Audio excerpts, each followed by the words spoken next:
पूरे देश के लिए किसी परिचय की अपेक्षा नहीं रखते, फिर भी हमारी एक नैतिक परंपरा है कि आने वाले नवीन सुधी साधकों के लिए, योग जिज्ञासुओं के लिए एवं दर्शन के श्रोताओं के लिए आपका परिचय कराना हमारा नैतिक धर्म है। आप यथा नामो तथा गुणः की संस्कृति जो भारत में रही है, उसको चरितार्थ करने वाले देश के ख्यातिलब्ध विद्वानों में से एक है। आपकी जो शिक्षा है वो प्रतिष्ठित देश का प्रतिष्ठित विश्वविद्यालय कभी भी पूरे देश का कैम्ब्रिज कहा जाने वाला सर्वाधिक देश को आईएएस और आईपीएस और एडमिनिस्ट्रेटिव ऑफिसर प्रदान करने वाला एकमात्र विश्वविद्यालय इलाहाबाद विश्वविद्यालय से आपका संबंध रहा है। आज भी वहां की जो परंपराएं हैं वो भारत का कैम्ब्रिज कहा जाता है। एक समय की परिस्थितियां बदली। एक समय ऐसा था कि इलाहाबाद विश्वविद्यालय में प्रवेश लेने के लिए एक लंबी कतार लगती थी और फिर भी 100 सीट होने के बावजूद भी देश के अनेक लोग वंचित रह जाते। लोग इसलिए भी पढ़ना चाहते थे कि इलाहाबाद में अगर एडमिशन नहीं मिला तो कॉलेज में भी एडमिशन लेके पढ़ाई कर लेंगे।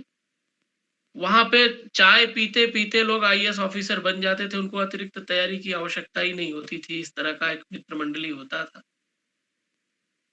अब आप सोच सकते हैं कि किस स्तर के लोग वहां पे अध्ययन के लिए जाते होंगे कि कहीं भी एडमिशन नहीं मिला, बीए कहीं से भी कर रहे हैं, सुबह शाम चाय पे या घूमते फिरते खाना बनाते तैयारी करते करते लोग अगर आईएएस नहीं बने तो पीसीएस, पीसीएस नहीं बने तो किसी न किसी एडमिनिस्ट्रेटिव जॉब में जाएंगे ही। और इसीलिए उसको इतनी प्रतिष्ठा थी। खैर ज्यादा समय न लेते हुए मैं सुनील जी से आग्रह करूंगा कि आपके विषय में एक संक्षिप्त जीवन वृत्त प्रस्तुत करने की कृपा करें। सुनील जी। जी sir, thank you sir, thank you. Good morning to all yoga sadhaks. I Sunil Sharma, PhD research scholar, Department of Yoga Studies, Himachal Pradesh University. I show my warm regards to all who have joined this 1-month lecture series, day 12.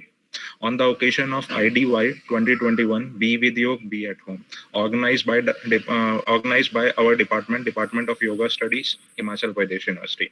I also show my gratitude regards to our Chief Patron, Professor Sikandar Kumarji, Honorable Vice Chancellor, HPU, Patron Professor Vijay Kumar Sharma, Chairperson, Department of Yoga Studies, Organizing Secretary Dr. Satya Prakash Pathak, Assistant Professor, Program Coordinator Dr. Arpita Negi, and Dr. Bishambar Singh Ranjan, Assistant Professor, Department of Yoga Studies, HPU.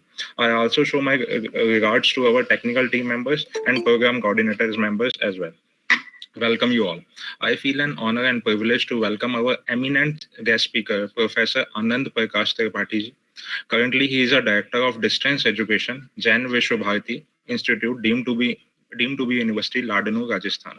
Dr. Tripathi, having done MA and PhD in philosophy from Allahabad University, his mainly specialization in philosophy, education, yoga philosophy, yoga research, and so on. Dr. Tripathi has more than 36 years of teaching and research experience in the field of yoga, genealogy, philosophy, and so on.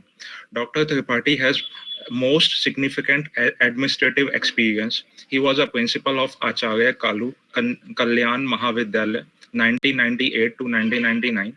He was a coordinator of Directorate of Distance Education 1999 to 2001.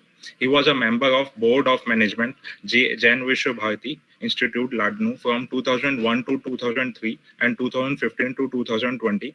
He was a member Senate Jain Vishwa Bharati Institute Ladnu 2016 to 2019. He is a member of Academic Council of Jain Vishwa Bharati since last 20 years. And he is a controller of examination Jain Vishwa Bharati from January 2018 to till now. I also honored to say that Dr. Tripathi award list is endless, and some of you are. He has honored with Sahitya Kala Sanskritik Upadhi 1992, Mahavir Prasad Dwivedi Puraskar 1998, Munshi Premchand Lekh Puraskar 1999, Rashtriya Bal Kalyan Puraskar 1999, Rashtriya Kavi Sohan Lal Dwivedi Puraskar 2001, Shiksha Seva Puraskar 2002. He was honored by SDM Ladanu at Independence Day celebration 2015, and he has again awarded by Akhil Bharatiya Sant Shiromani Bhakt Phule Bhai Samiti in November 2017. Dr. Tripathi has most significant academic research and publication contribution. He has published 53 books. Some are Bhagya Chakra 1991, Pratidhwani 1994, Ahimsa एवं अनुवर्त सिद्धांत एवं प्रयोग 1997, जैन दर्शन and पाश्चात्य दर्शन 2001, मुनि की समाधि 2001, Jain metaphysics 2002, भारतीय दर्शन 2006, सांख्य योग 2007, गीता दर्शन 2017, and so on. He has published more than 47 research articles in magazine and most renowned journals. He has participated as a guest speaker, resource person in more than 40 seminars and conferences. Along with he has delivered more than 27 special lectures on the theme of yogic lifestyle, education technology, Mahapragya philosophy, and so on. Dr. Tripathi has supervised and awarded more than 20 PhD scholars. Dr. Tripathi has associated with many professional and government bodies. He is a member of BOS Philosophy, MDS University, Ajmer, member of Selection Committee in Maharaja Ganga Singh University, Bikaner, external expert and examiner of Yoga in Barkatullah University, Bhopal, MDS University, Ajmer, Maharaja Ganga Singh University, Bikaner, JNV University, Jodhpur. He is a member of Joint Committee visiting in Vivekananda University, Bangalore. He is a member of Planning and Monitoring Board, JVBI, Ladon. Professor Tripathi has associated with social services as well. He is a secretary of Anuvarth Mahasamiti, New Delhi, ex-senior vice president Anuvarti Samiti, Jodhpur, ex-president Rajasthan Manav Kalyan Samiti, Jodhpur, member Akhil Bharatiya Darshan Parishad, Patna Anivarti Samiti, Ladun. As I seen, Dr. Tripathi achievements will never come to an end. So without consuming any other moment, I wish to extend my deeper appreciation to Dr. Tripathi sir for accepting and supporting our 1-month lecture series. And I am fully sure that your knowledge, experience, expertise will provide important insights to all our yoga sadhaks. Thank you, sir. Mike, over to you.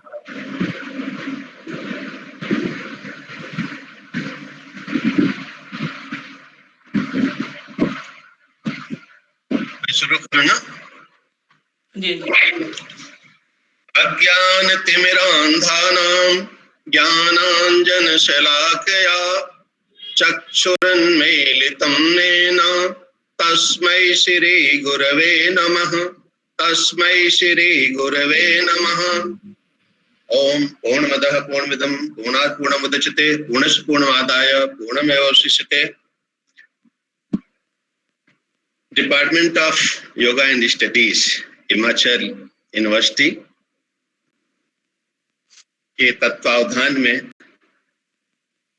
International yoga day के उपलक्ष्य में आयोजित व्याख्यान श्रृंखला का आज 12वां दिन और इस पुनीत कार्यक्रम के मुख्य संरक्षक विश्वविद्यालय के कुलपति सम्माननीय प्रोफेसर सिकंदर कुमार जी और इसके संरक्षक सम्माननीय विभाग का अध्यक्ष प्रोफेसर विजय कुमार शर्मा जी और इस आयोजन समिति की जो सचिव आयोजक सचिव सम्माननीय डॉक्टर सत्यप्रकाश जी पाठक जी और इस कार्यक्रम के समन्वयक डॉक्टर विशंबर सिंह रंजन, डॉक्टर अर्पिता नेगी, तकनीकी एवं आयोजन समिति के सभी सम्मानीय सदस्यगण, सुनील शर्मा जी, परिचय आपने बहुत बढ़ा चढ़ा के प्रस्तुत किया है और सभी सुधी श्रोतागण, मैं बहुत बड़ा आभारी हूं कि इस महत्वपूर्ण कार्यक्रम, क्योंकि इंटरनेशनल योगा डे ये बहुत महत्वपूर्ण कार्यक्रम है। जैसा कि हम सब जानते हैं कि वो 27 सितंबर 2014 का दिन, जब हमारे माननीय प्रधानमंत्री जी ने यूएनओ के अंतर्गत जब योगा की बात रखी और 177 देशों के सदस्यों ने इस बात की न केवल सराहना की, और ये 21 जून का अंतर्राष्ट्रीय योगा दिवस जो डिक्लेयर हुआ, तो हम सब जानते हैं कि ये भारतीय संस्कृति का योग और भारतीय संस्कृति के नायक के द्वारा अंतर्राष्ट्रीय योगा दिवस के रूप में जो एक स्थान मिला है। और ये आपका विश्वविद्यालय 1 महीने का कार्यक्रम, मैं समझता हूं कि आसान काम नहीं है। लोग 1-2 दिन के कार्यक्रम में थक जाते हैं। आपने 1 महीने के कार्यक्रम का बीड़ा उठाया है और 12वां दिन आज जो है इस कार्यक्रम का जो निरंतर चल रहा है, तो मैं समझता हूं कि बहुत बड़ा काम, बहुत पुनीत कार्यक्रम है, बहुत अच्छा कार्य है और ये आपके द्वारा जो है संपादित हो रहा है, तो आप सभी बधाई के पात्र हैं। आज का जो विषय है, आज का विषय बहुत महत्वपूर्ण विषय है और जो मुझे विषय दिया गया है, मैं समझता हूं कि ये विषय जो है कि भारतीय दर्शन में, यानी conceptual understanding of yoga in Indian philosophy. भारतीय दर्शन, मैं समझता हूं कि हम में से बहुत सारे लोग चिंतन मंथन करते रहते हैं, क्योंकि ये भारतीय दर्शन भारतीय मनीषाओं का, भारतीय ऋषियों का और भारतीय संतों का, जो लंबे समय तक जिन्होंने तपो साधना की, लंबे समय तक आराधना की, जो ध्यान में रहे और उस लंबे समय के ध्यान साधना के पश्चात जो मार्ग मणिकाएं उन्होंने ढूंढी, जिनका अन्वेषण उन्होंने किया, उसको भारतीय दर्शन के रूप में स्थापित किया। और हम सब जानते हैं कि चाहे वो जैन दर्शन के प्रवर्तक ऋषभदेव या महावीर हों, या बौद्ध दर्शन के भगवान बुद्ध हों, या सांख्य के कपिल हों, या योग के पतंजलि हों, न्याय के गौतम हों, या वैशेषिक के कणाद हों, मीमांसा के जैमिनी हों, या वेदांत के बादरायण हों, आप देखिए ये भारतीय मनीषा, ये भारतीय ऋषियों की जो एक परंपरा रही है, जिन्होंने भारतीय चिंतन परंपरा में भारतीय दर्शन को स्थापित किया। और उसी भारतीय दर्शन में जो योग की बात हम देखते हैं, तो कहा यह जाता है कि दर्शन जो है वो मूलतः सिद्धांत है और योग उसका व्यवहार है। तो दर्शन और योग कोई अलग नहीं है, यानी एक दूसरे के पूरक हैं। दर्शन सिद्धांत है तो योग जो है वो व्यवहार है। जैसे कहा जाता है कि हम सब मानते हैं कि दर्शन क्या है, व्हाट इज फिलॉसफी, यानी दर्शन क्या है। तो कहा जाता है हिरण्यमेन पात्रेण सत्य सपेतम मुखम तत्वम पूषण पावृणु सत्य धर्माय दृष्टये। सत्य धर्माय दृष्टये यानी सत्य को उकरने वाला दर्शन है, जो सत्य को प्रकट करता है वो दर्शन है। जो सत्य आवृत था वो से अनावृत दर्शन करता है। अब दर्शन सत्य को अनावृत करता है। सत्य क्या है? तो हमारी भारतीय परंपरा तो कहती है एकम सत्य विप्रा बहुधा वदन्ति। सत्य तो एक है, ठीक है, उसको कहने के माध्यम अलग अलग हैं, सबने अलग अलग माध्यमों से उसको व्यक्त किया है और इसीलिए भारतीय दर्शन में ये अनेक प्रकार के हम अंग देखते हैं, अनेक प्रकार की भारतीय विचारधारा देखते हैं, क्योंकि एक ही सत्य को विभिन्न माध्यमों से प्रकट किया गया है। अब उस सत्य को उकेरने वाला जो दर्शन है सिद्धांत के रूप में, तो मैं समझता हूं कि योग जो है उस सत्य के निकट ले जाने वाला, सत्य से जोड़ने वाला। दर्शन जो है सत्य को व्याख्यायित करता है सिद्धांत रूप में, तो योग जो है उस सत्य से जोड़ने वाला है, उस सत्य के से हमारा सानिध्य कराने वाला है। तो इसलिए हम कह सकते हैं कि दर्शन और योग में एक अटूट संबंध है, ये दोनों एक दूसरे के पूरक हैं। दूसरी बात जो दर्शन के बारे में कही जाती है कि सम्यक दर्शन संपन्नः कर्मभिर्न निबध्यते दर्शनेन विहीनस्तु संसारम प्रतिपाद्यते। आप देखिए कि सम्यक दर्शन संपन्न कर्मभिर्न निबध्यते, यानी जो दर्शन से संपन्न है उसे कर्मों का बंधन नहीं हो सकता। लेकिन जो दर्शन से रहित है उसका संसार में आवागमन बना रहता है, एक सिद्धांत, एक मान्यता है।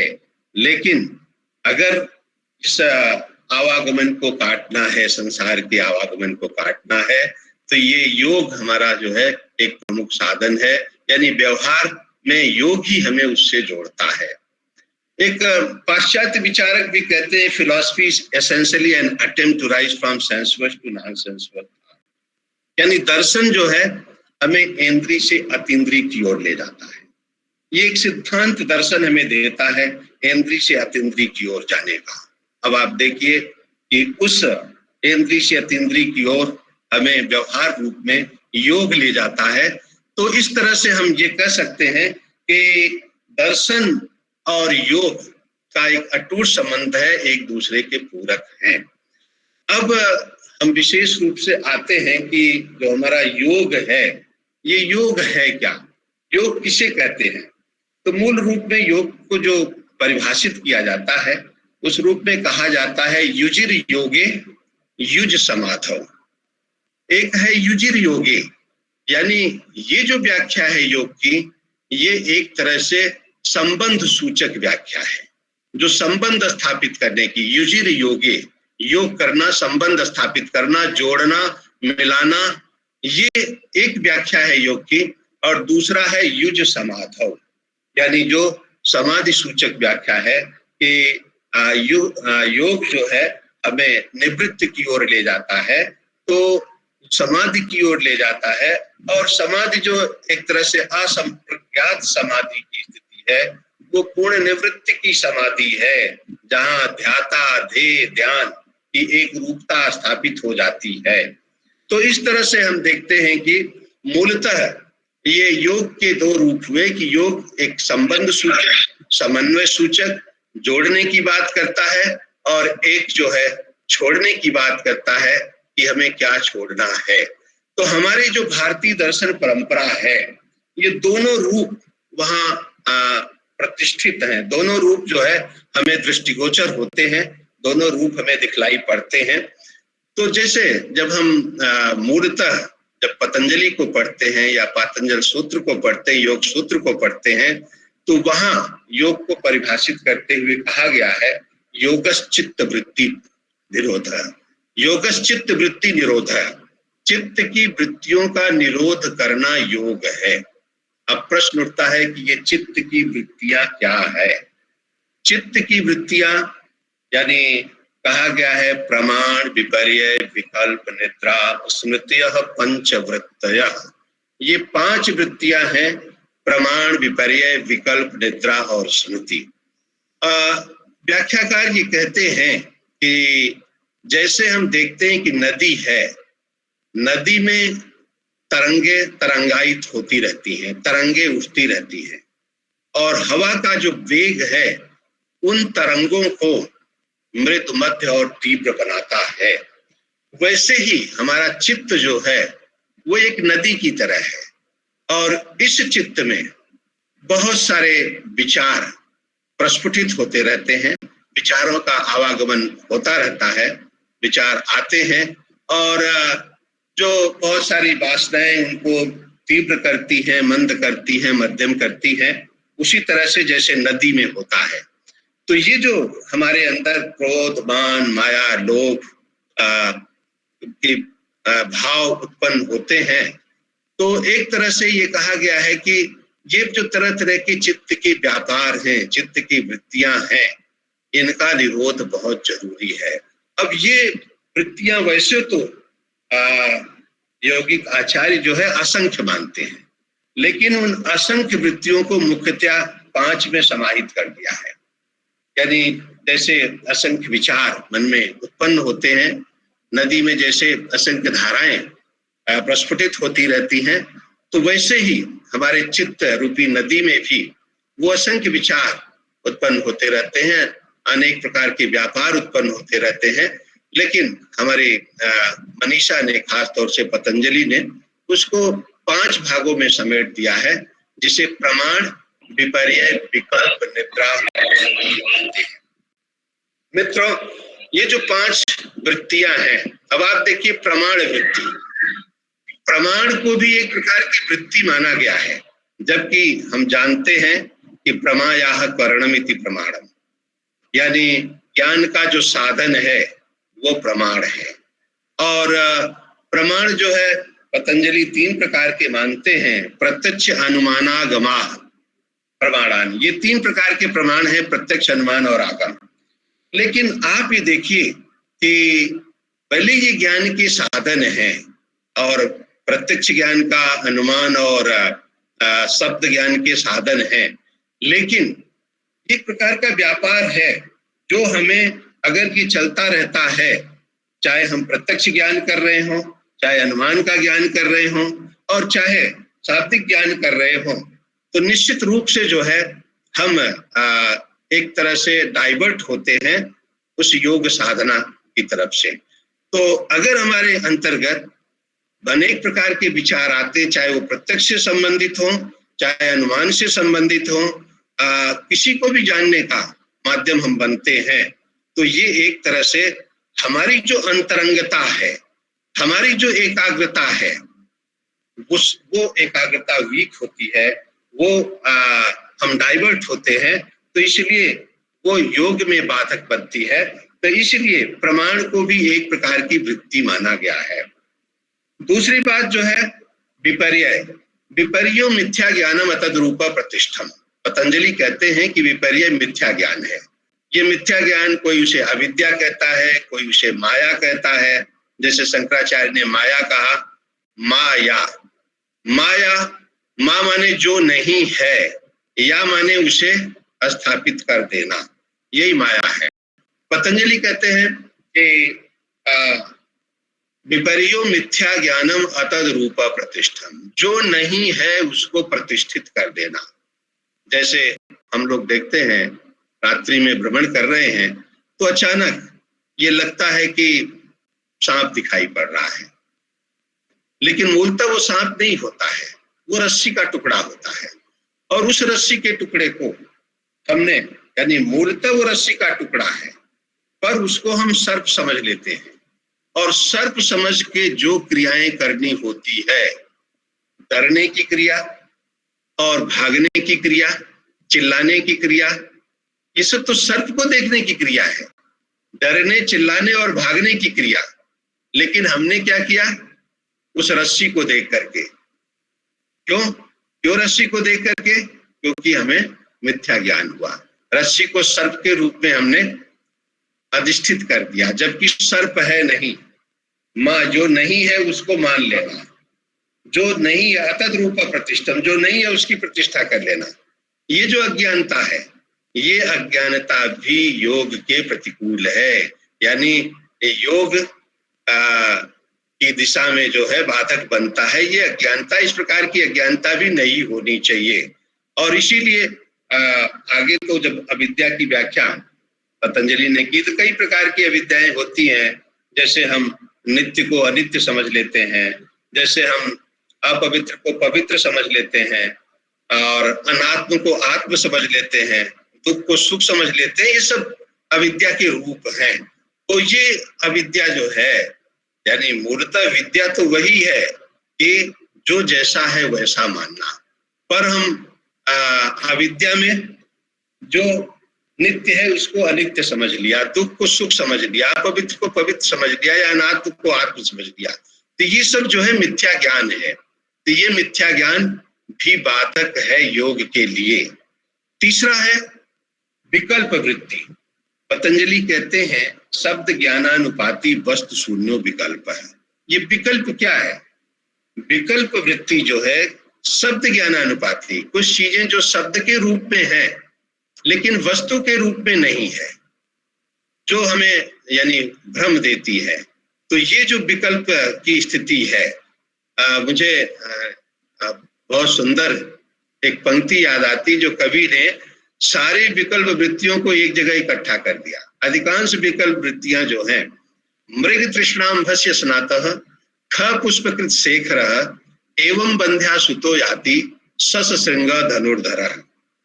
अब आप देखिए कि कह रहे हैं कि मृग तृष्णाम भस्य स्नात, मृग तृष्णा, मृग की तृष्णा यानी जो मृग की जो प्यास है, वो मृग की प्यास वो कैसी प्यास है मृग की, तो कैसी की बात तो बात की होती है, मृग की प्यास है कि नहीं। जैसे हम देखते हैं कि मृग जो है जब यहाँ से दूर बंजर भूमि में देखता है तो उसे लगता है वहां पानी है, भटक के वहां जाता है तो वहां रेत दिखता है, फिर आगे पानी दिखता है, तो जैसे वो उस पानी की खोज में भटकता है। तो मूलतः ये मृग तृष्णा कुछ है नहीं, लेकिन एक शब्द है, शब्द के रूप में प्रतिष्ठित है, शब्द के रूप में ज्ञान हो रहा है, शब्द ज्ञानानुपाती है, लेकिन वस्तु शून्य है, वस्तु के रूप में नहीं है। तो मृग तृष्णाम बस स्नातक ख पुष्प कृष्ण शिखर पर आकाश कुसुम धारण किए हुए। अब प्रश्न ये उठता है कि ये जो आकाश कुसुम है, ये आकाश कुसुम ये किस रंग का है? लाल रंग का, पीले रंग का, नीले रंग का, किस रंग का है? तो जब आप इसकी खोज करेंगे तो क्या पाएंगे कि आकाश कुसुम है ही नहीं, तो किस रंग का होगा?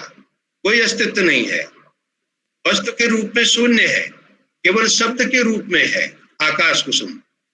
और वो जो जा रहा है, कह रहे हैं कि उसके हाथ में क्या है?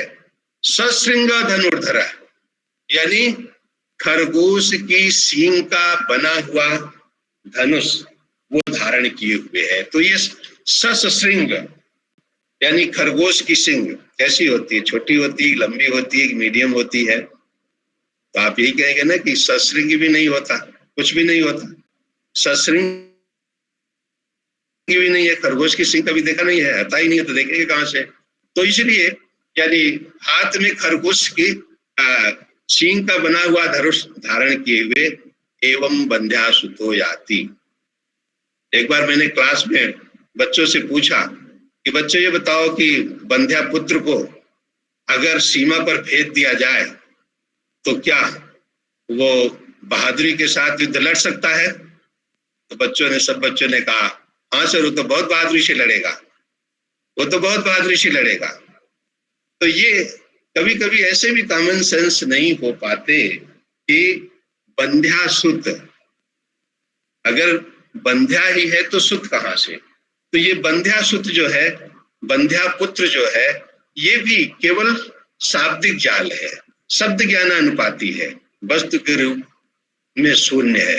तो इस तरह से यानी इस विकल्प वृत्ति का किसी कवि ने बहुत अच्छा उदाहरण प्रस्तुत कर दिया एक साथ कि मृग तृष्णाम वश स्नातः ख पुष्प एवं बंध्या सुतो याति सश्रृंग धनुर्धर है, कि एक बंध्या पुत्र जो कि मृग तृष्णाम वश यानी मृग तृष्णा के खोज में जो है, तो मृग तृष्णाम वश स्नाता है यानी मृग तृष्णा के जल में स्नान करके और खरगोश की सींग का धनुष हाथ में लिए हुए और शिखर पर आकाश का कुसुम धारण किए हुए जा रहा है। तो ये सब क्या है?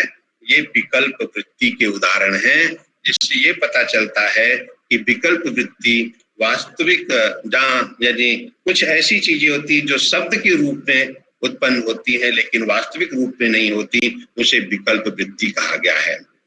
इसके बाद जो है नेक्स्ट वृत्ति है निद्रा। अब ये निद्रा जो है अभाव प्रत्यालंबना वृत्ति निद्रा।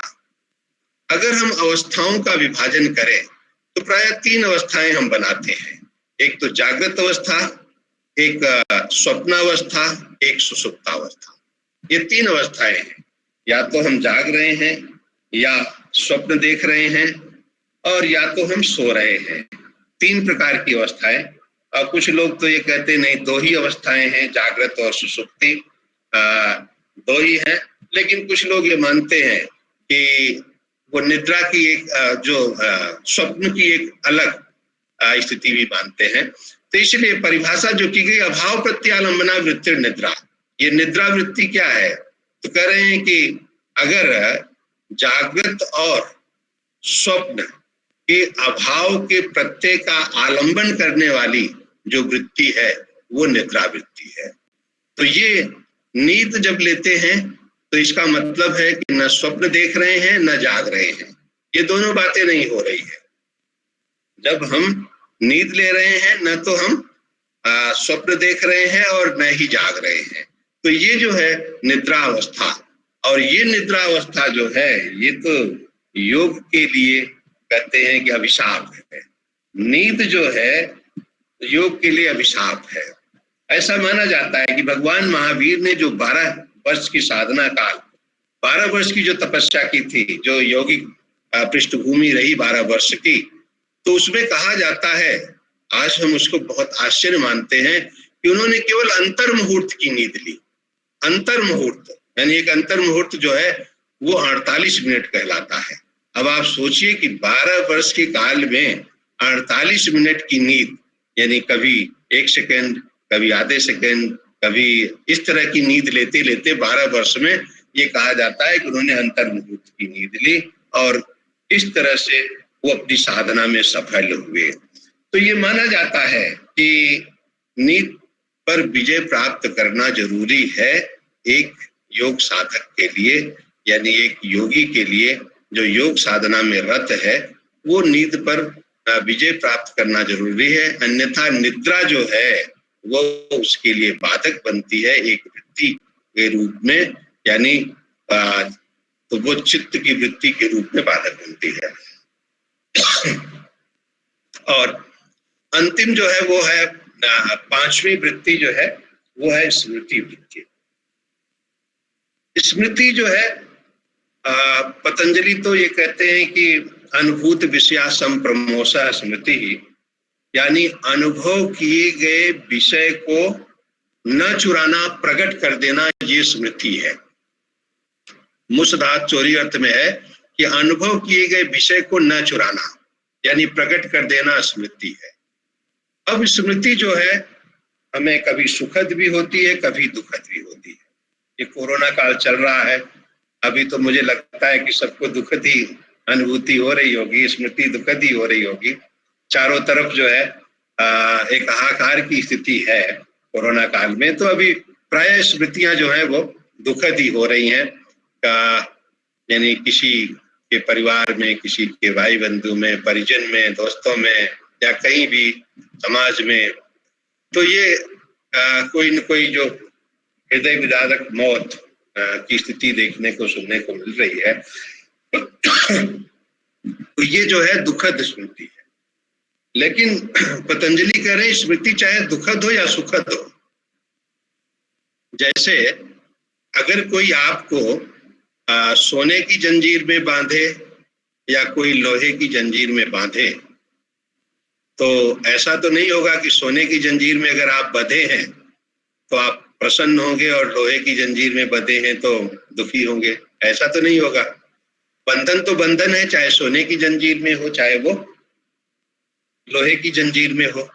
तो ये अब जैसे पक्षी है, वो चाहे सोने के पिंजरे में कैद हो या लोहे के पिंजरे में कैद हो, उसके लिए तो उसकी स्वतंत्रता मारी जाती है। तो इसलिए ये कह सकते हैं कि स्मृति चाहे वो अच्छी हो या बुरी हो, किसी भी प्रकार की स्मृति हो, तो वो स्मृतियां जो है वो योग साधना के अनुकूल नहीं होती है। वो एक वृत्ति है, एक व्यापार है, और उसका भी यानी दोनों प्रकार की स्मृतियों का, चाहे वो सुखद हो या दुखद हो, उनकी निवृत्ति जरूरी है, निरोध जरूरी है। तो ये जो 5 प्रकार की वृत्तियां हैं, आप देखिए कि 5 प्रकार की वृत्तियों के केवल चर्चा मात्र पतंजलि ने नहीं की, उसके निरोध की भी बात की। और निरोध की बात में वो कहते हैं कि अभ्यास वैराग्याभ्याम तन निरोधा, अभ्यास और वैराग्य से उनका निरोध होता है। यानी इन वृत्तियों के निरोध करना है तो अभ्यास बहुत जरूरी है। और वो कहते हैं कि यत्नाभ्यास अभ्यास है। यत्न, कोई कार्य जब हम यत्न पूर्वक करते हैं, प्रयत्न पूर्वक करते हैं, तो वो अभ्यास कहलाता है। मित्रों, मैं कहना चाहूंगा कि पतंजलि ने जो अभ्यास की बात कही है कि सतु दीर्घ कालम नैरेंतर्य सत्कार सेवितो दृढ़ भूमि, जो अभ्यास के लिए 3 महत्वपूर्ण बातें बताई है, वो आप विद्यार्थी हैं हम शिक्षक हैं, तो सबके लिए ये तीनों बातें महत्वपूर्ण हैं।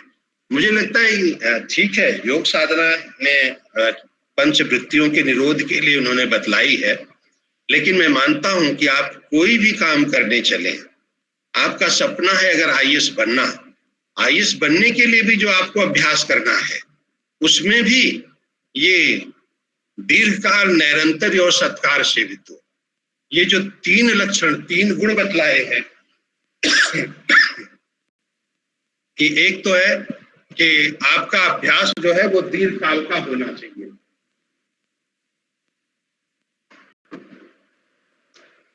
यानी कोई चीज अगर आप प्राप्त करना चाहते हैं तो 1-2 दिन की मेहनत के साथ या क्षणिक मेहनत के साथ आप प्राप्त नहीं कर सकते। आपको लंबी साधना करनी पड़ेगी, लंबी तपस्या करनी पड़ेगी, लंबा प्रयास करना पड़ेगा। तो इसलिए कह रहे हैं कि दीर्घकाल जरूरी है, लंबे समय तक आपको अभ्यास करना है। 1-2 दिन के अभ्यास से कोई आईएएस नहीं बन सकता, तो ये लंबे समय का अभ्यास दीर्घकाल है। दूसरा कह रहे हैं, ठीक है, आपने ये सोच लिया कि हम आईएएस बनने के लिए या योग में गति करने के लिए 1 साल तक तो पूरा अभ्यास करेंगे। 1 साल का समय तो ले लिया, लेकिन पर क्या होता है, एक उस बच्चे को जानते हैं जो आज 5 घंटे पढ़ाई की और फिर 5 घंटे कहता है पापा 5 दिन की छुट्टी, आज मैंने 5 घंटे पढ़ लिया, 5 दिन की छुट्टी, तो वो नहीं होता। अभ्यास में दीर्घकाल के साथ साथ करें निरंतरता, कंटिन्यूटी, ये कंटिन्यूटी ड्यूरेशन के साथ साथ निरंतरता होनी चाहिए, उसमें अंतराल नहीं आना चाहिए, कोई विघ्न नहीं आना चाहिए, कोई रुकावट नहीं आनी चाहिए। भले ही आप 2 घंटे पढ़ रहे हैं या 2 घंटे योग कर रहे हैं तो डेली करते रहिए, उसमें अगर अंतराल आ गया तो फिर वो फलीभूत होने में दिक्कत होती है।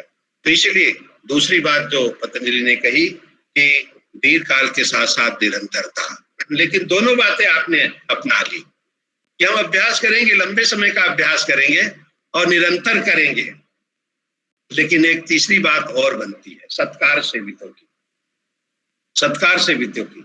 कभी कभी हम देखते हैं कि एक बच्चा जो है वो अपने पिताजी को देखा घर पे हैं तो बत्ता लेके बैठ गया। हम लोग भी बचपन में करते थे, ऐसी बात नहीं है। तो और वो पिताजी 4 घंटे हैं तो 4 घंटे वो बैठ गया, और जैसे ही पिताजी गए बस्ता समेटा चल दिया, पूछा गया 4 घंटे क्या किया, कुछ नहीं, सिफर। तो ये क्यों? क्योंकि उस काम में उसका मन नहीं लगा था, उसकी रुचि नहीं थी, उसकी श्रद्धा नहीं थी, उसका विश्वास नहीं था, यानी सत्कार सेवी तो नहीं था। तो मित्रों, जब भी हम कोई काम करें तो रुचि पूर्वक करें, श्रद्धा पूर्वक करें, विश्वास पूर्वक करें, मन लगा के करें, अन्यथा न करें। अगर मन लगा के पता लगा कि हम यहाँ बैठे हैं, लेक्चर सुन रहे हैं, बैठे तो हैं, शरीर तो यहाँ है, मन घर पे भ्रमण कर रहा है, तो वो फिर इसी तरह से पढ़ाई में देखते हैं कि बैठ के पढ़ तो रहे हैं, मन जो है बाजार में घूम रहा है, कहीं घूम रहा है, मित्र के यहाँ चला गया, तो ये जो है फिर वो काम नहीं हो पाता। तो अभ्यास के लिए जो पतंजलि ने 3 बातें बताई है, मैं समझता हूँ कि बहुत महत्वपूर्ण है, ये हर दृष्टि से उपयोगी है। कोई भी काम, कोई भी लक्ष्य का निर्धारण आप करें, आज हम कहते हैं ना कि बच्चों के लिए लक्ष्य का निर्धारण करो, कुछ बनना है तो पहले लक्ष्य बनाओ। तो ये लक्ष्य का निर्धारण करने के लिए 3 बातें बहुत महत्वपूर्ण है जो पतंजलि ने कही। और उसके साथ ही साथ अभ्यास के साथ साथ वैराग्य की बात करते हैं कि वैराग्य क्या है। तो दृष्टानुश्रविक विषय वितृष्णस्य वशीकार संज्ञा वैराग्य। ये वैराग्य दृष्ट जो है यानी प्रत्यक्ष, कुछ बहुत सारी चीजें प्रत्यक्ष होती हैं, जैसे हमारे मन में आया हमें गाड़ी खरीदनी है, हाँ, एक के बाद एक गाड़ी खरीदनी है।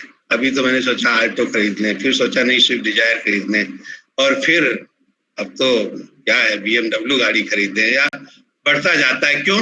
न जातु काम है कामानाम उपभोगेन साम्यत हविषा कृष्ण वर्त में वह भूयवाभिवर्तते। कामनाओं की शांति से, कामनाओं की पूर्ति से कामनाएं कभी शांत नहीं होती मित्रों। ये जो कामनाओं की पूर्ति करते जाइए, जैसे अग्नि है, अब अग्नि का काम क्या है? अग्नि की आवश्यकता क्या है? अग्नि की आवश्यकता घी है। अब आप अग्नि को घी देते जाइए और सोचिए कि अग्नि शांत हो जाएगी, तो अग्नि कभी शांत नहीं होगी। वैसे ही अगर आप अपनी इच्छाओं की पूर्ति करते जाएं, तो आपकी इच्छाएं कभी शांत नहीं होगी। इसीलिए तो हमारे महर्षियों ने, हमारे महापुरुषों ने, हमारे दार्शनिकों ने कहा है ना कि संतुष्टि परमम धनम, संतोष से बड़ा कोई धन नहीं है।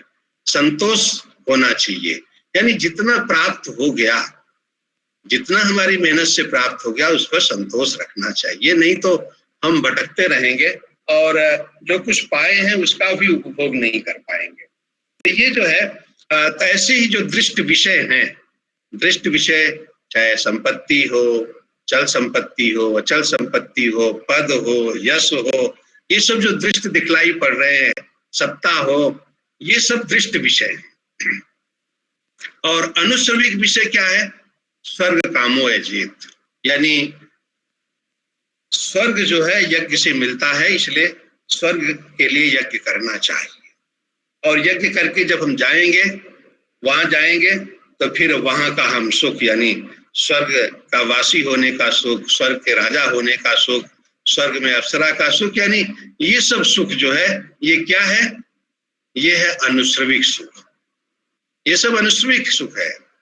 तो ये दोनों प्रकार के जो सुख हैं, तो ये कपिल ने भी खास तौर से सांख्य दर्शन में भी आता है, जब दृष्टवदानुश्रविक विशुद्ध ख्यात से युक्त है, तद विपरीत श्रेयान व्यक्ता व्यक्तज्ञ विज्ञानात्। तो ये ईश्वर कृष्ण भी सांख्य कारिका में ये कहते हैं कि दृष्टवदानुश्रविक है, जैसे दृष्ट कारण निरर्थक है, वैसे अनुश्रविक भी निरर्थक है। यानी अगर ये विषय की वितृष्णा बनी रही, यानी आज अगर हम ये सोचते हैं कि चलिए ठीक है, अब हम प्रत्यक्ष विषयों से तो वितृष्णा कर लेते हैं, हमें न तो चल संपत्ति चाहिए, न अचल संपत्ति चाहिए, न गाड़ी मोटर चाहिए, न पद चाहिए, न यश चाहिए। लेकिन अगर आपको अनुश्रविक विषय की वितृष्णा है, अनुश्रविक विषय जो सुना गया विषय है, अगर उसकी वितृष्णा होगी, तो भी आप देखिए वो भी बहुत भयंकर है। आप लोगों ने त्रिशंकु का नाम सुना होगा, राजा त्रिशंकु। राजा त्रिशंकु के मन में एक बार बात आ गई, अरे ये मेरे पैर, ये आर्त स्वर को सुनकर के सहायता के लिए दौड़ पड़ते हैं, और ये मेरे हाथ, ये जो है ये कितना दान देते हैं, तो ये हाथ पैर ये सब कुछ मैं इसको लेकर के स्वर्ग जाऊंगा, ये कितना उपयोगी है, इसको लेकर के स्वर्ग जाऊंगा।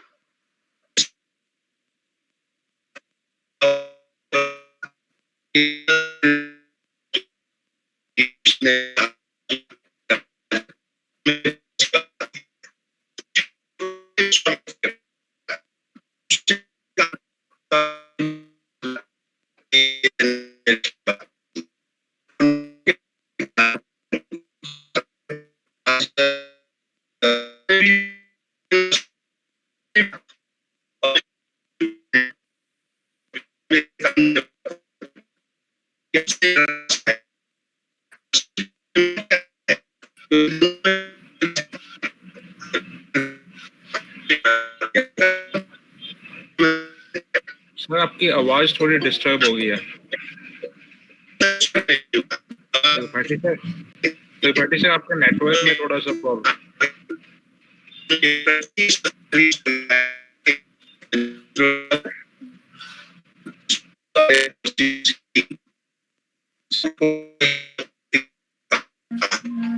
Sir, your voice is not clear.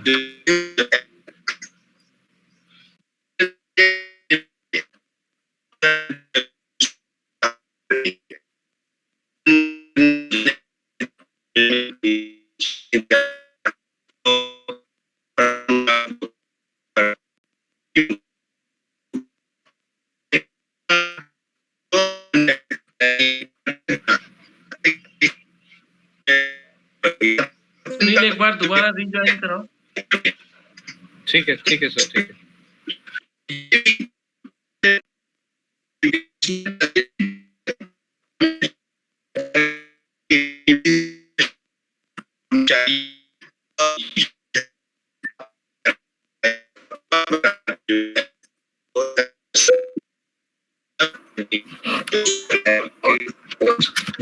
Sir आपकी आवाज नहीं आ रही, आप अपना वीडियो ऑफ करके बोले तो शायद आए।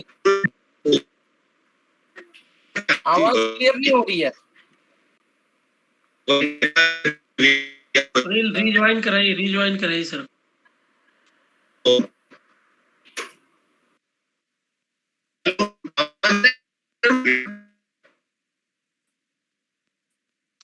सारे लोग माइक म्यूट करेंगे तो ठीक हो जाए।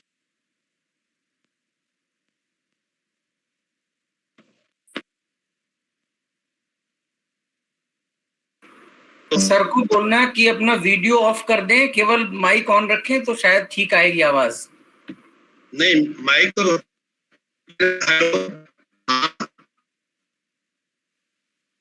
Hello sir, your voice is not clear. Sir आपकी आवाज क्लियर नहीं आ रही है, तो आप अपना वीडियो ऑफ कर ले, चाहे माइक ऑन कर लें तो शायद आवाज साफ आ जाए। ये आवाज क्लियर नहीं आ रही है। सर अब थोड़ा ठीक हुई है, अब स्टेबल हुई है आवाज, ठीक है।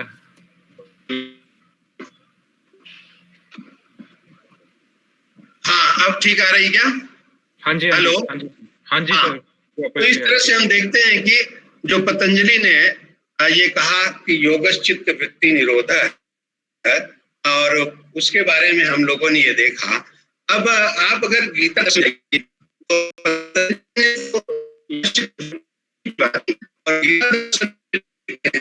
कि वहां हमें ये लगता है कि वहां जब वो कहते हैं कि समत्वम योगा उच्यते, शंकु वाला वो पूरा समझा दीजिए, वो आवाज ब्रेक हो गई थी।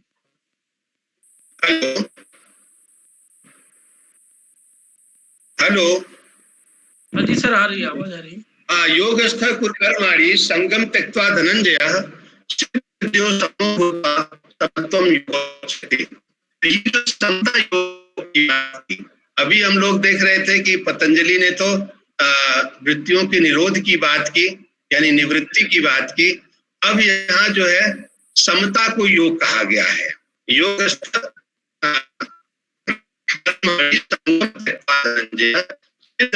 समो भूत्वा समत्वम योगा उच्यते।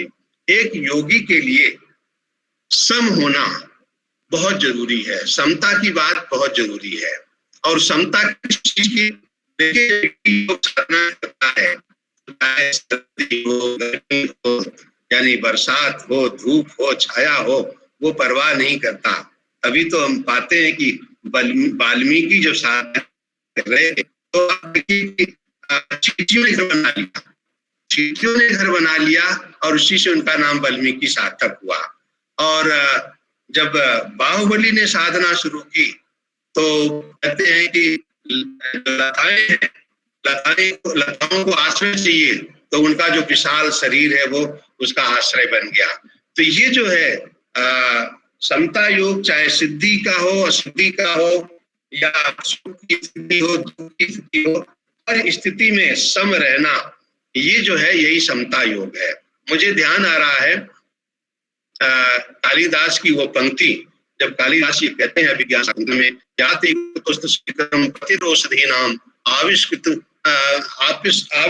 अरुण पुरस्सरो एक तो अर्कः तेजो द्वयस्य युगपद विष्णोदयाभ्याम लोको नियम्यत युवात्मनांतरेषु।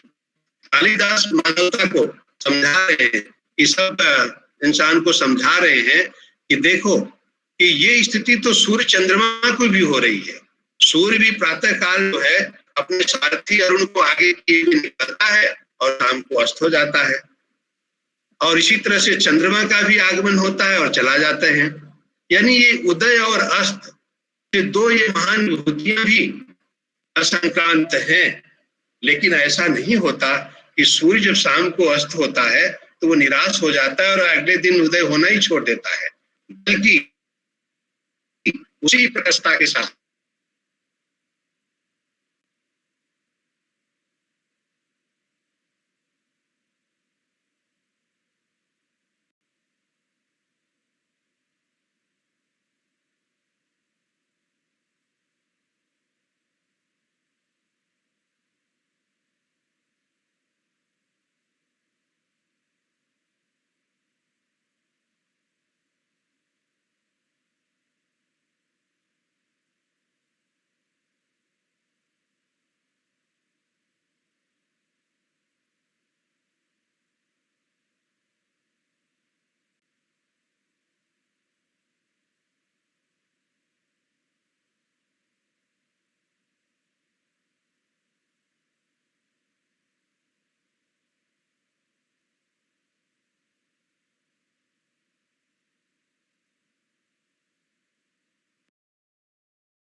अर्जुन जो है मार्गस्त्रो में आप होता नृणाम से जो विगिष्या ज्ञान कर्म भक्तिश्च नोपायो अन्योस्त करिष्येत्। मैंने तो 3 मार्ग बतलाए हैं, ज्ञान कर्म और भक्ति का।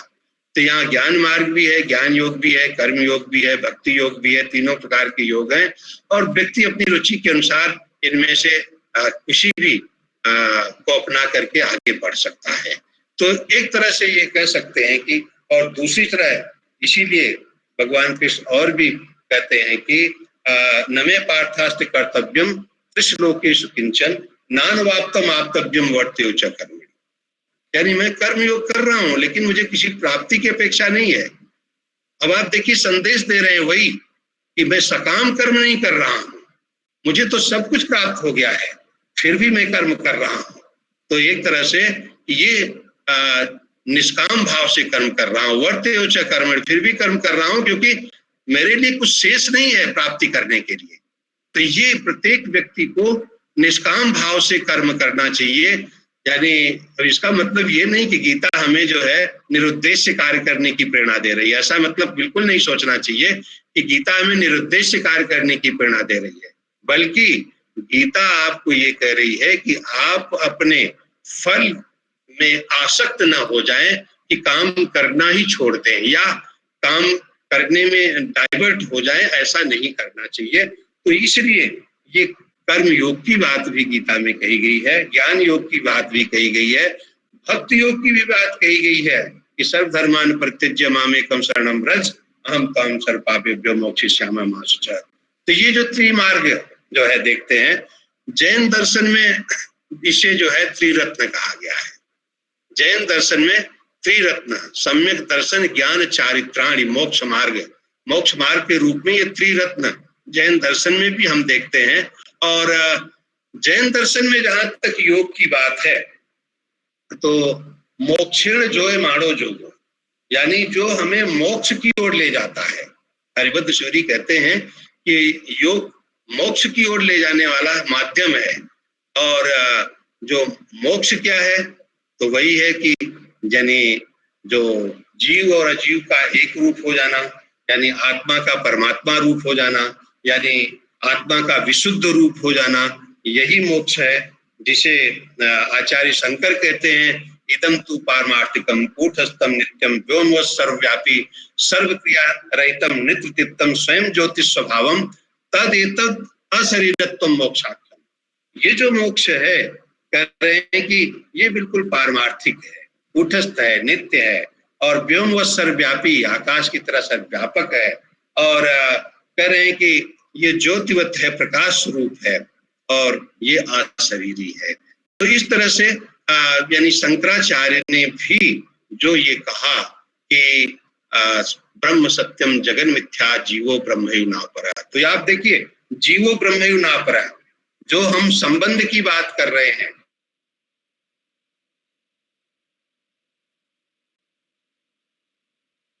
कि योग संबंध सूचक है। हमारे जो उपनिषद में जो आर्ष वाक्य आए हैं, महावाक्य आए हैं, अहम ब्रह्मास्मि, तत्त्वमसि, अयम आत्मा ब्रह्म और ये सर्वम खलिदम ब्रह्म है, ये जो वाक्य महावाक्य के रूप में माने जाते हैं उपनिषद में, ये सब जो है इस योग के संबंध सूचक को व्याख्यायित करते हैं कि अहम ब्रह्मास्मि, मैं ब्रह्म हूं, यानी मेरी आत्मा ब्रह्म है।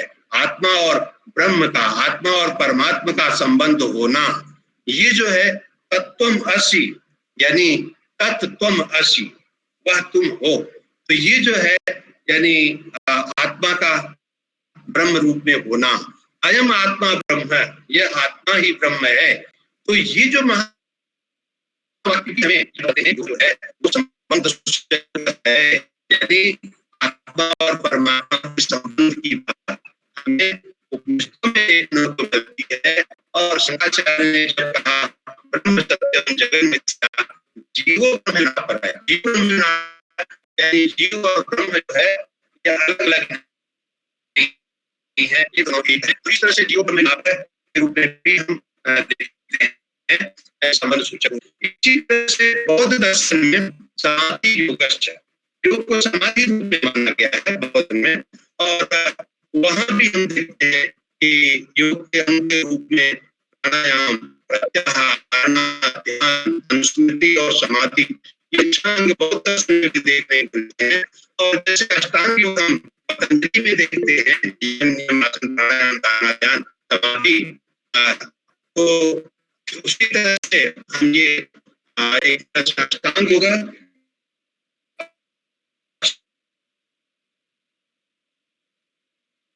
मार्ग के रूप में हम बौद्ध दर्शन में देखते हैं। सम्यक वाक, सम्यक आजीव, सम्यक आयाम, सम्यक स्मृति।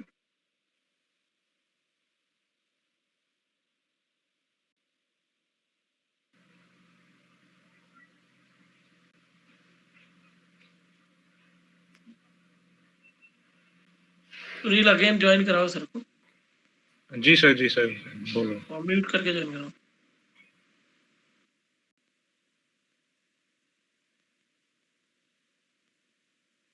बाकी चेक करो किसी के वीडियो ऑन तो नहीं हो रहा है ना, बीच में लोग वीडियो ऑन कर दे रहे, इससे भी नेटवर्क फ्लक्चुएट हो रहा है। हम जो है अंत में मैं यही कहना चाहूंगा कि ये जो विभिन्न भारतीय दर्शन परंपरा में हमने जो योग की बात की, वो जो योग है वो कहीं संबंध सूचक है, कहीं समाधि सूचक है, लेकिन देखा जाए तो मूलतः जो है, जब आप ये बात करते हैं कि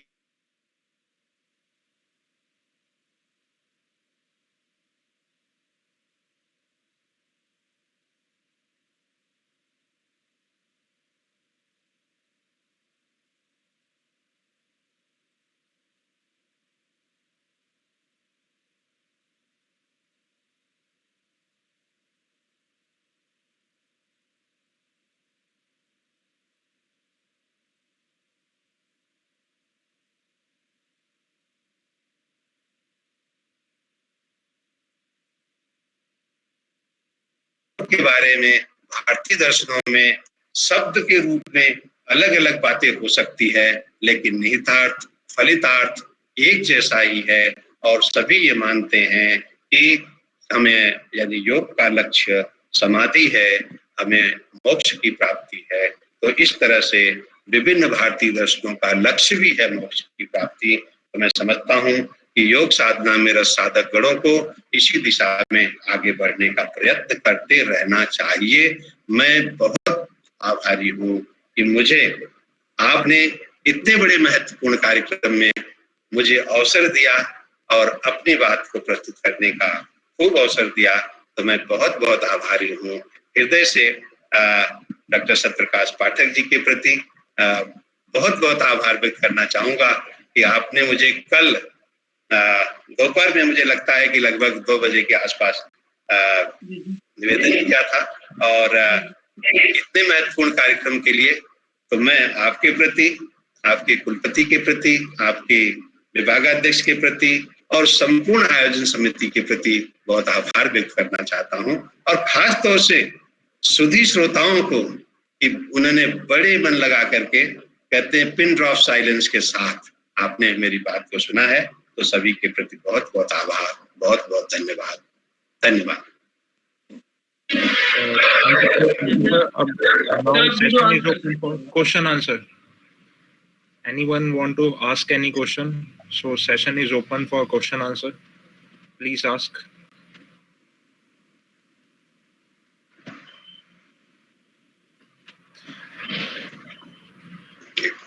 अगर किसी को हमारे वक्ता से क्वेश्चन आंसर पूछना है तो वो प्लीज पूछ सकते हैं।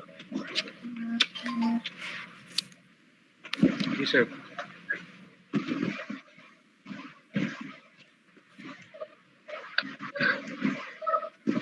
ये आवाज जा रही सर को? जी सर आ गया, आपकी आवाज आ गई। तो बाकी शिल्पा कुछ कर रहे हैं, बोलिए। आवाज तो आ रही है सर, मतलब बहुत क्लियर किया सर। अपना वॉइस बढ़ा के पूछो, क्या पूछ रहे हैं? सर मैं बोल रही हूँ आवाज क्लियर आ रही है। जी शिल्पा जी बोल रही हैं, आवाज तो आ गई है। ठीक है शिल्पा जी। राम प्रकाश जी, आपने कुछ क्वेश्चन पूछा था बीच में, तो आपका कोई क्वेश्चन है? आप कुछ पूछना चाह रहे थे?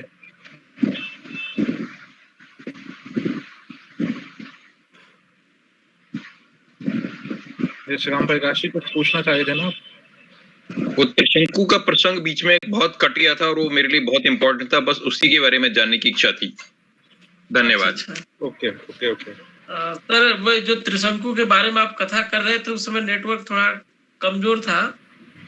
जी जी जी। तो ये त्रिशंकु की कथा का पुनर्कथन होना चाहिए, ऐसा कह रहे हैं। अच्छा अच्छा अच्छा। नहीं, उस रूप में जो वो था ना कि दृष्टानुष्विक विषय भी तृष्णस्य वशीकार संज्ञा वैराग्यम, तो उस रूप में हमने कहा था कि विषय जो है ना दृष्ट तो होते ही हैं, ये सब कुर्सी, पद, यश, सत्ता, चल अचल संपत्ति, मोटर गाड़ी, ये सब जो है ये तो दृष्ट विषय हैं जो हम लोग चाहते हैं। लेकिन इसके अतिरिक्त जो है अनुश्रविक विषय यानी स्वर्ग लोक, स्वर्ग का सुख, तो ऐसी बात मन में त्रिशंकु के आ गई और त्रिशंकु ने कहा कि मैं सशरीर ऊपर जाना चाहूंगा।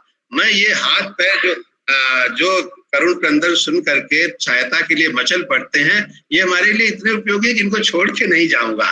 तो अब उसके लिए ऐसे तो जा नहीं सकते थे, तो वशिष्ठ के पास गए, तो वशिष्ठ ने मना कर दिया, हाथ जोड़ लिया, राजन मैं ये काम नहीं कर सकता हूँ, आपको सशरीर जो है भेज नहीं सकता, यानी विधि के विधान के प्रतिकूल काम नहीं कर सकता। तो ऐसे ही विश्वामित्र ने भी मना कर दिया कि नहीं कर सकता। लेकिन चलते चलते उन्होंने कहा कि क्या बात है कि आज वशिष्ठ ने भी मना कर दिया और विश्वामित्र ने भी मना कर दिया। तो विश्वामित्र के कान में ये बात गई, तो उन्होंने कहा क्या कहा, क्या वशिष्ठ ने मना कर दिया?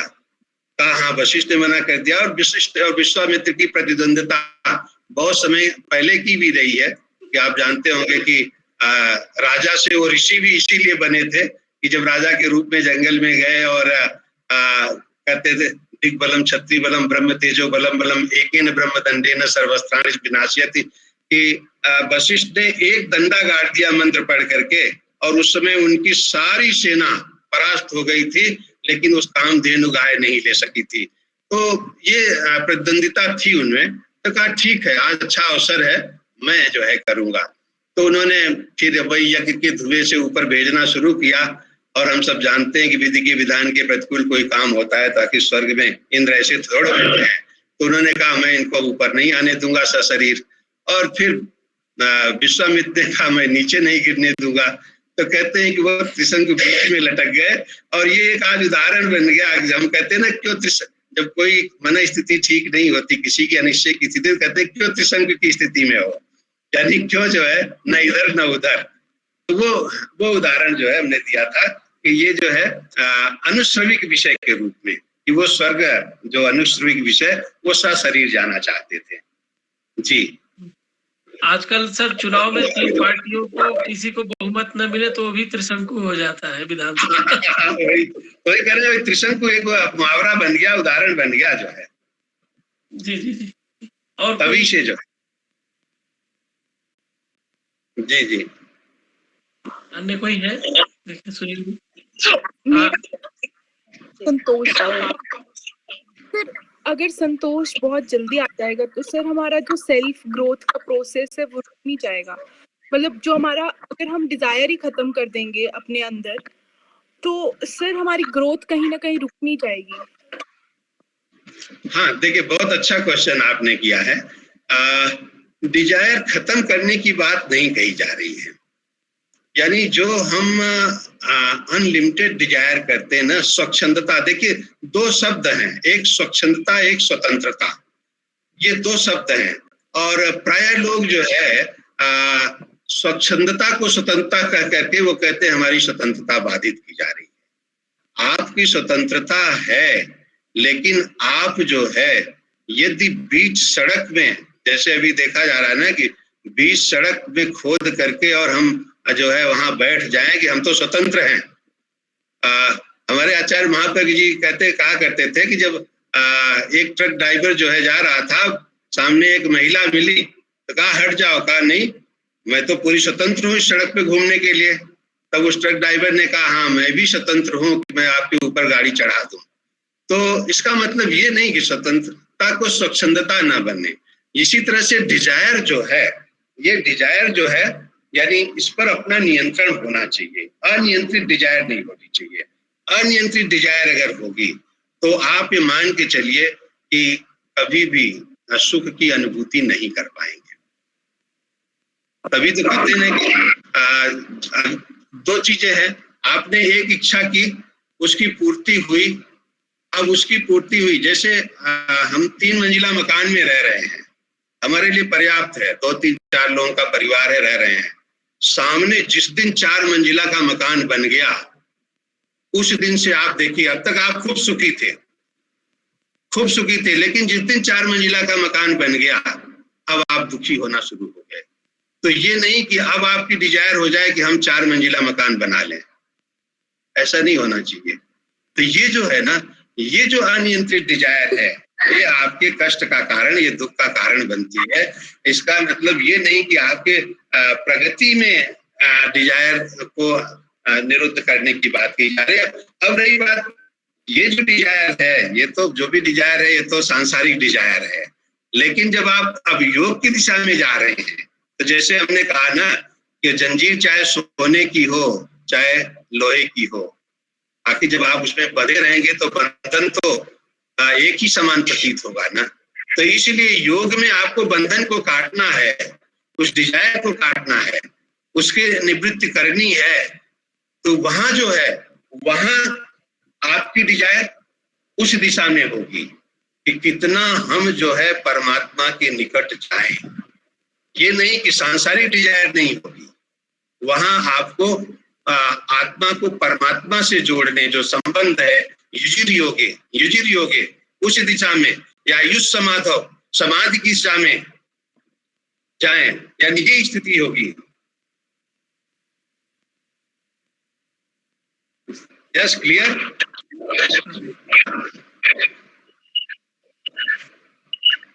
हाँ जी, सरल जी, हाँ जी, हाँ जी, हाँ जी। हेलो जी मैम, आइए। नमस्कार सर, आपका बहुत बहुत स्वागत हिमाचल प्रदेश यूनिवर्सिटी में। और मुझे भी लखनऊ में बहुत बार जाने का अवसर मिला, जो डॉक्टर गौड़ थे या जो जाते रहे हैं।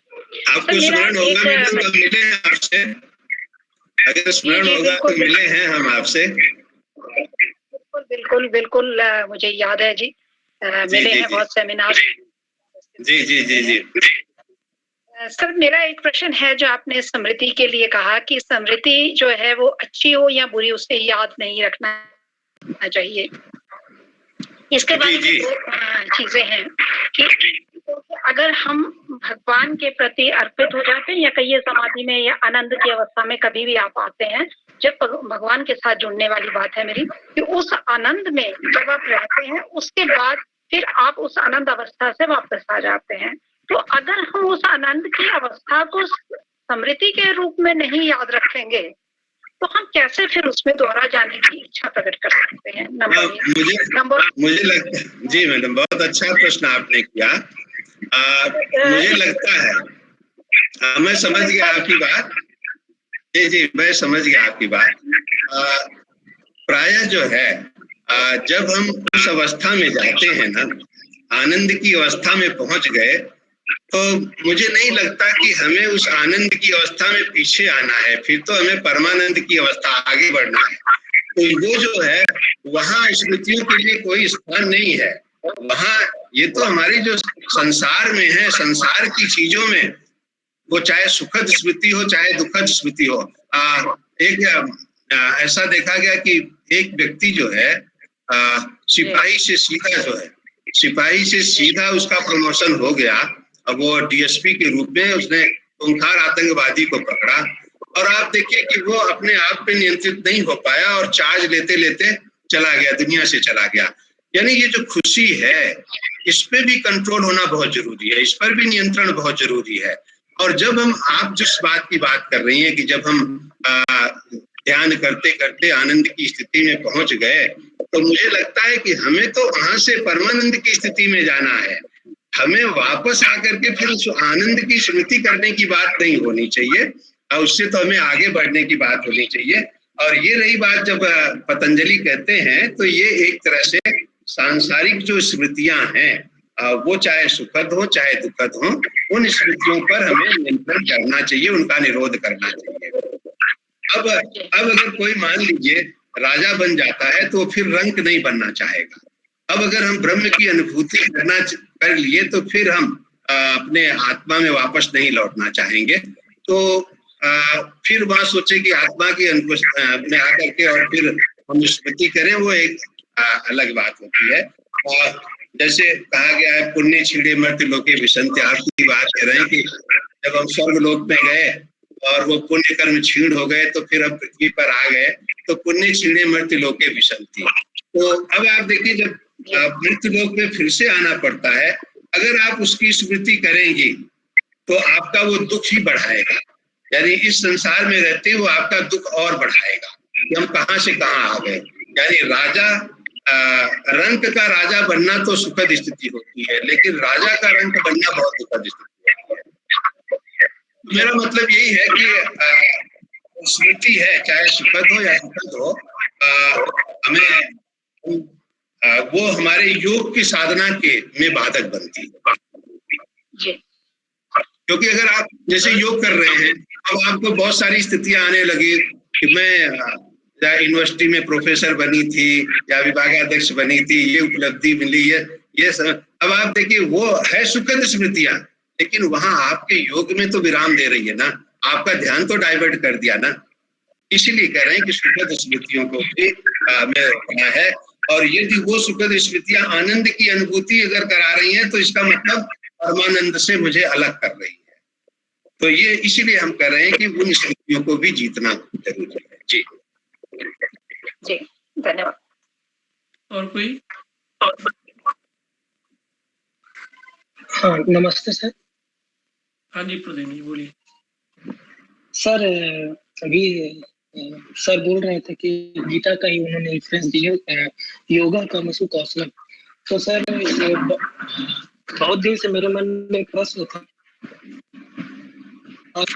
तो सर ने इसका उदाहरण दिया तो मेरे को लगा कि सर से पूछ लेना चाहिए।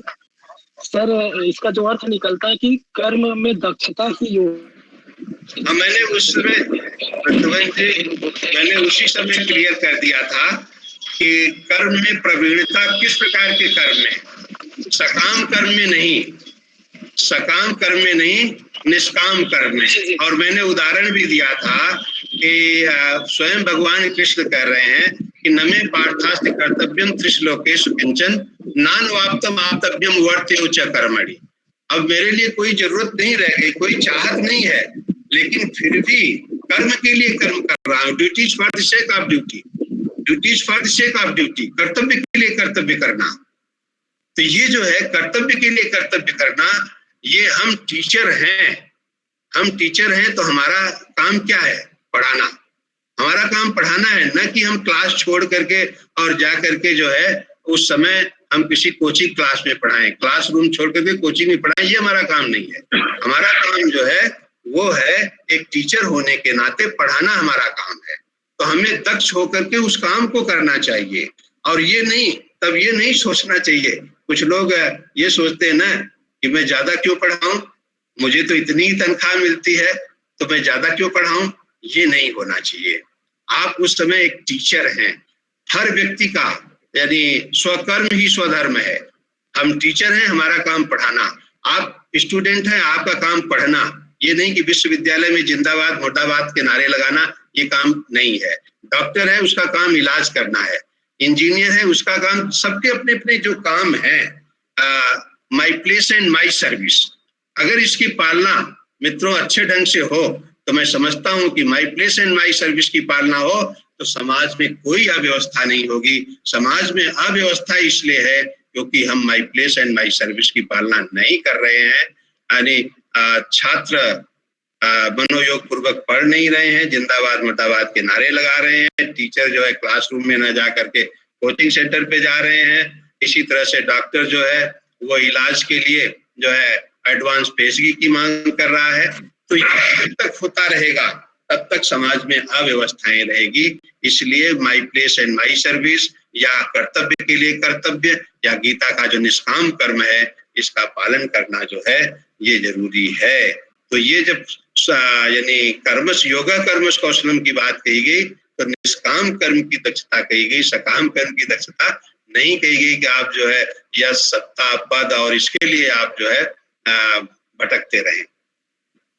जी जी सर, थैंक यू सर। एक छोटा सा प्रश्न था, गीता के ही ऊपर है सर, कि जैसे कि अमूमन पढ़ाया जाता है कि गीता में योग। जी हेलो। हाँ हाँ हाँ सर, ये जो वाक्य है, क्या ये सही है सर? हाँ? ये कह रहे हैं कि गुरुजी गीता गीता में में योग ये पढ़ाया जाता है, टॉपिक क्या है, टॉपिक उचित है क्या गीता में योग का? अच्छा, देखिए गीता में योग यानी अब उसको लोग देखिए आजकल तो सब चीज जो है ना कहते हैं एवर टू डिवाइस, बुद्धिमान के लिए एक शब्द है। अब गीता में योग संबंधी विचार, अब गीता में योग संबंधी विचार जो है या गीता में यौगिक विचार जो है उसको गीता में योग कह दिया जाता है। तो अब ये सब चलता है, इसमें कोई दिक्कत की बात नहीं है। गीता में योग ध्यान रखेंगे। हमने कहा सर व्यवहार और परमार्थ के लिए अलग अलग शब्द प्रयोग है। व्यवहार के लिए गीता में योग अध्ययन के लिए रुचि, क्योंकि अन्य विषय भी है गीता में प्रस्तावित। हाँ। और स्वयं पुष्पिका में लिखा ओम तत्सदिति भगवत श्रीमद् भगवत गीता उपनिषत्सु ब्रह्म विद्यायाम योग शास्त्रे श्री कृष्णार्जुन संवादे सांख्य या दूसरे, तो वहाँ पे गीता ब्रह्म विद्या भी है, योग शास्त्र भी है, श्री कृष्ण अर्जुन संवाद भी है। ऐसे करके देखेंगे तो गीता के 4 नाम वहीं पे निकलते हैं। नहीं, यो तो आप देखिए गीता में आप सब कुछ समाहित है, सब कुछ समाहित है गीता में। यानी जो भी आप कल्पना कीजिए आप गीता में सब कुछ पाएंगे। बस ये है कि आप गीता को जितनी बार पढ़ेंगे उतनी बार आपको नया लगेगा, जितनी बार पढ़ेंगे उतनी बार नया लगेगा। तो इसलिए गीता को जितनी बार पढ़ सके पढ़ना चाहिए। तो गीता में सभी प्रकार के विचार समाहित हैं। अब आप देखिए कि हम ये कहते हैं ना कि ज्ञान कर्म योग, तो सब कुछ इसमें समाहित है। हाँ, किसी ने शंकराचार्य ने कहा कि गीता जो है ज्ञान प्रधान है, तो तिलक ने कहा गीता कर्म प्रधान है, गांधी जी ने कहा गीता भक्ति प्रधान है। तो देखिए जो जिस प्रकार का विचारक, जिस दृष्टि वाला उसको पढ़ता है वो उसको उसी रूप में दिखलाई पड़ता है गीता। तो गीता में सब कुछ दिया हुआ है। प्रद्युम्न जी, जब परीक्षा पास करना हो तो गीता में योग की जितनी अवधारणा उतना लिखिए। अब ऐसा नहीं कि भगवत गीता आप लिखने बैठ गए और परीक्षा की कॉपी भी भर गई और आपका प्रश्न भी पूरा नहीं हुआ। तो परीक्षा पास करने के लिए गीता में योग की धारणा ही उतनी लिखना है, और जीवन में अपनाने के लिए पूरी गीता योग है, इस हिसाब से पढ़िए। नहीं सर, आप जो कह रहे हो सही है। एक संशय था सर, वो इसी को थोड़ा सा नहीं क्योंकि एग्जाम पास करना है तो गीता में योग, कर्म योग, भक्ति योग, ज्ञान योग, वैराग्य योग, ध्यान योग और सब कुछ योग, हाँ सारे योग गीता में समाहित हैं। जी तो उस हिसाब से ही लिखिए कि प्रश्न भी पूरा हो जाए और उत्तर भी सही तरीके से जाए। पूरी भगवत गीता धर्म क्षेत्र से शुरू करेंगे, पता चला दूसरे अध्याय में काफी भर जाएगी, तो पूरा प्रश्न भी नहीं होगा और परीक्षा भी पूर्ण नहीं होगी। और कोई है? सर ये प्रश्न मेरे मन में ये उठा सर, क्योंकि इसका जैसा तर्क इसमें तर्क उठता है। नहीं स्वाभाविक है। तो सर उसमें जैसे कि जब हम मैं शब्द जोड़ देते हैं, मतलब मैं जब जोड़ते हैं तो उसमें हम कमी निकालते हैं कि आप में ये चीजें हैं, ये चीजें नहीं है। तो इसीलिए मेरे को लगा कि अगर हम गीता में नहीं यहाँ कमी नहीं, यहाँ गीता में सब कुछ है, ये भी है, ऐसा अर्थ है लेना चाहिए। हाँ है ना, कोई मतलब पुष्पिका पढ़िए, पुष्पिका में सारा उत्तर ही दिया हुआ है, पुष्पिका ही कंप्लीट है अपने आप में, है ना। तो ब्रह्म विद्या कह दिया तो कुछ भी ब्रह्म विद्या से परे नहीं है, सही बात है ना। ब्रह्म विद्या कहना ही इसका मतलब है सर्वम खलु इदम ब्रह्म। और ये जो अदृश्य संसार है वहां भी प्रकृति के गुण धर्मों के बारे में कहता है, और बार बार कहते हैं कि ये जो प्रकृति है सर्वई ही प्रकृति रजई गुणई अहंकारम विमूढ़ आत्मा करता हम इति मन्ये। तो व्यक्ति स्वयं निष्कर्ता भी हो जाता है, निष्कामता भी हो जाता है फिर तो ये भी दृष्टि रखनी चाहिए हमें वेदांत की गीता में। इन्होंने क्वेश्चन पूछा है, ये उनको मैं एक स्पष्ट करूं, इन्होंने बता तो आपको पाठक जी ने और सर ने दिया है, पर जैसा कह रहे हैं कि गीता में सब कुछ है, तो इसीलिए पाठक जी कह रहे हैं कि अगर सब कुछ लिखोगे तो मारे जाओगे पेपर में। गीता में योग सिर्फ आपने गीता में जहाँ योग है उस चीज को लिखना है, बाकी चीजें छोड़ दीजिए उस क्वेश्चन में। बाकी गीता समाहित है, गीता में सब कुछ है जैसे कह रहे हैं, तो इसलिए उसको बाइफरकेट किया गया कि आपको सिर्फ गीता में योग विषय के ऊपर लिखना है, बाकी अन्य चीजों पे नहीं। और कोई है या विषय प्रस्थापन करें हम? सर आपका बहुत बहुत धन्यवाद कि आपने हमें अपने आनंद की ज्ञान गंगा में और सुधीर श्रोताओं के साथ साथ संपूर्ण विश्वविद्यालय के परिवार को उपकृत किया। इस उपकार के लिए हम भविष्य में भी आशा करते हैं कि जब भी हमें आवश्यकता होगी आप अपने आनंद रूपी ज्ञान गंगा में हमें तिरोहित करने का, समाहित करने का अवसर प्रदान करेंगे। और इसी के साथ मैं विभाग के आचार्य डॉक्टर विशंबर सिंह रंजन जी से अनुरोध करूंगा कि धन्यवाद ज्ञापन के साथ शांति पाठ करें। डॉक्टर विशंबर सिंह रंजन। प्रणाम सर। आपका बहुत अच्छा उद्बोधन था, सभी अवश्य लाभान्वित हुए होंगे। मैं विश्वविद्यालय परिवार की ओर से कुलपति श्री प्रोफेसर सिकंदर कुमार जी की ओर से, विभाग अध्यक्ष आदरणीय प्रोफेसर विजय कुमार शर्मा जी की ओर से, पूर्व विभाग अध्यक्ष आदरणीय प्रोफेसर ईटा भल्ला जी की ओर से, एवं मेरे सहयोगी डॉक्टर सत्यप्रकाश पाठक एवं डॉक्टर अर्पिता नेगी जी की ओर से, हम अपनी ओर से भी पीएचडी और एमफिल के शोधार्थियों, एमए व डिप्लोमा के योग साधकों की ओर से, विभिन्न स्थानों से जुड़े हुए अन्य योग साधकों की ओर से भी आपका धन्यवाद करता हूं। मुझे पूर्ण विश्वास है कि आपके ज्ञानवर्धक वाक्य से सभी योग साधक अवश्य ही लाभान्वित हुए होंगे। अंत में मैं स्वयं की ओर से आप सभी को, योग साधकों का आभार व्यक्त करता हूं। धन्यवाद। शांति पाठ के लिए।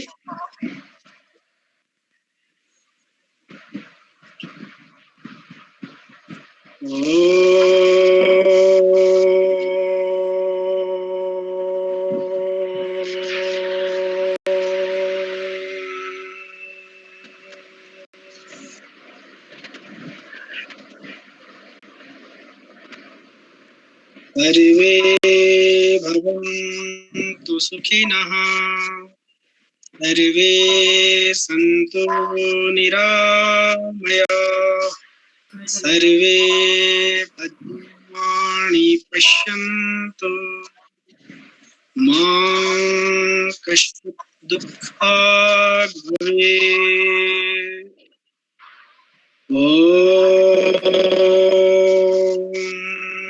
शांति शांति शांति।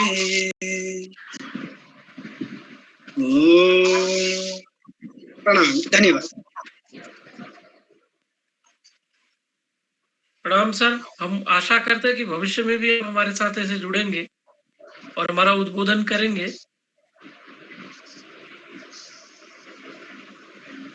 बस आवाज नहीं।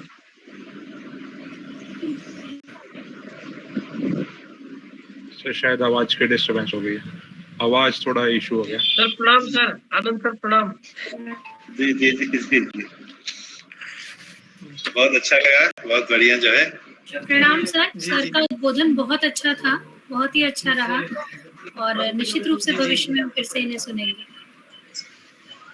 कुछ हमारे पूरे सपरिवार से हम जुड़े हैं सर, सपरिवार सब प्रणाम कर रहे हैं। नहीं, बड़ा अच्छा लगा, बहुत बढ़िया जो है, बहुत अच्छा लगा, बहुत अच्छा जो है। ठीक है, ठीक, बहुत बहुत धन्यवाद आप लोगों को, सबको। जी जी जी सर। ठीक ठीक है, thank you. Thank you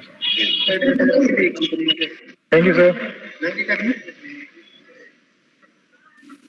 thank you sir.